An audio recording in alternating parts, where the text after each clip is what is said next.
The power source is a reactor which uses this element 115 as its fuel. Inside the reactor, element 115 is bombarded with a proton, which plugs into the nucleus of the 115 atom and becomes element 116, which immediately decays and releases or radiates small amounts of antimatter. The antimatter is released in a vacuum into a tuned tube which keeps it from reacting with the matter that surrounds it. It is then directed towards a gaseous matter target at the end of the tube. The matter and antimatter collide and annihilate, totally converting to energy. The heat from this reaction is converted into electrical energy in a near 100% efficient thermoelectric generator. This is a device that converts heat directly into electrical energy. This particular disc appeared to be in excellent condition, and because of its sleek appearance, I nicknamed it the Sport Model. The Sport Model is about 16 feet tall and 40 feet in diameter. The exterior skin of the disc is metal, which is the color of unpolished stainless steel. The Sport Model sits on its belly when it's not energized. As you can see, the hatch is located on the upper half of the disc with just the bottom portion of the door wrapping around the center lip of the disc. The interior level of the disc is divided into 3 levels. The lower level is where the 3 gravity amplifiers and amplifier guides are located. These are the things used to amplify and focus the gravity A wave that we learned about in our science lessons. The reactor is located directly above the 3 gravity amplifiers on the center level and is in fact centered between them.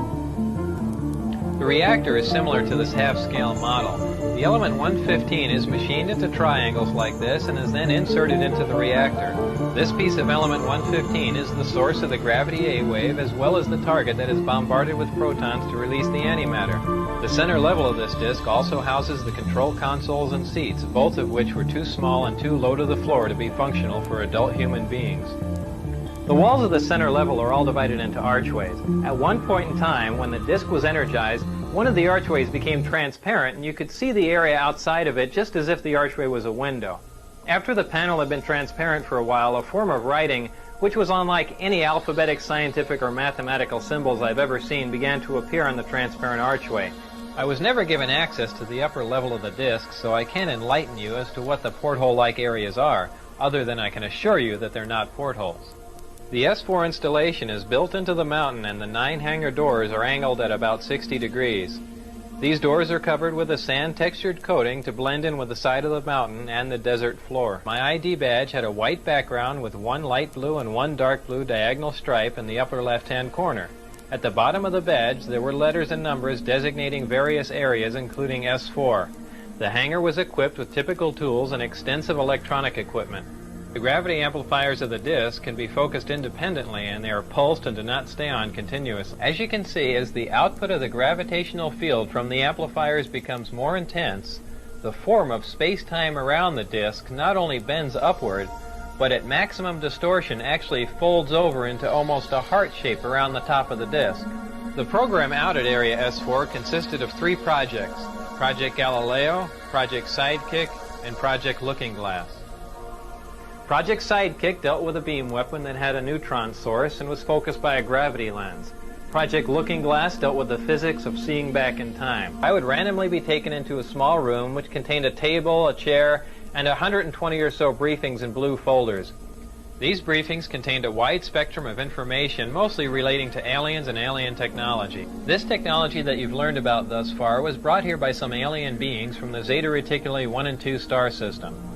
These stars are located in the constellation of Reticulum, which can only be seen from the southern hemisphere. Zeta Reticuli is a binary star system, which means it has 2 stars, and is located approximately 30 light years from Earth. These beings are from Reticulum 4, which is the 4th planet out from Zeta Reticuli 2. A day on Reticulum 4 is 90 Earth hours long. The beings are 3 to 4 feet tall and weigh 25 to 50 pounds. They have grayish skin and large heads with almond-shaped wraparound eyes. They have very slight nose, mouth, and ear positions and are hairless. These beings said that they had been visiting Earth for a long time and presented photographic evidence which they contended was over 10,000 years old. There was an exchange of hardware and information in Central Nevada until 1979, at which time there was a conflict which brought the program to an abrupt halt. The beings left, but were to return at a 1623 date, and I don't know what that date is. These beings conveyed information about the capability of affecting the human brain to anesthetize the human body. These beings said that man was the product of externally corrected evolution. They said that man, as a species, had been genetically altered 65 times. They refer to humans as containers, yet I don't know what we're containers of.